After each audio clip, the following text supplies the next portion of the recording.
just say, old school. So again, we want to thank them for coming back and doing what they do. We see some things around and wonder, how in the world is something like that happening? Now, for those of us who have faith that the Lord is giving us a very specific responsibility, frankly, God didn't make any mistakes. And He certainly didn't make a mistake with any of you. You are put on this earth for a very specific purpose. And it's up to you to figure out with the Lord what that purpose is.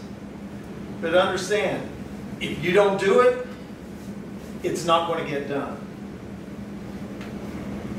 If you don't do it, it's not going to get done. Now, Shannon, all these guys played sports. Shannon on the football team, if everybody didn't take care of their assignment and do it exactly as it is, what happened to play? Nothing. It just fell apart. The reason this world sometimes is as messed up as it is, everybody hasn't taken their assignment. The first question that was asked was, what are you doing to prepare for your future? And in our group, we said, getting good grades in school and staying in school. And the second question we were asked was, who is helping you prepare for your future? And we said, our parents and grandparents and our teachers. What are we doing to prepare? We are listening, learning from our past mistakes, going to church, making the correct decisions, and just being a good person. Wow. You know, who's helping us prepare? Teachers, Team KRL, our parents, church members, and all the people we've encountered.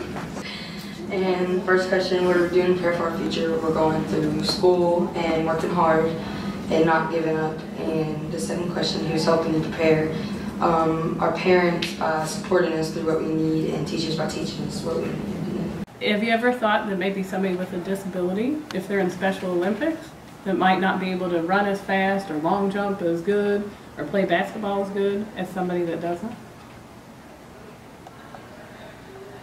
I'm not going to go and tell your mom if you agree with that. I sure did when I was your age.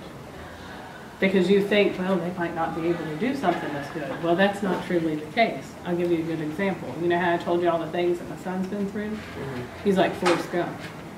You ever heard of Forrest Gump? It's an awesome movie. Remember how he runs and runs and runs and runs? Okay.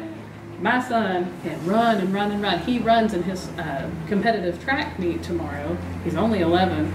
And he's running the 1800 and the, 16 or 1500?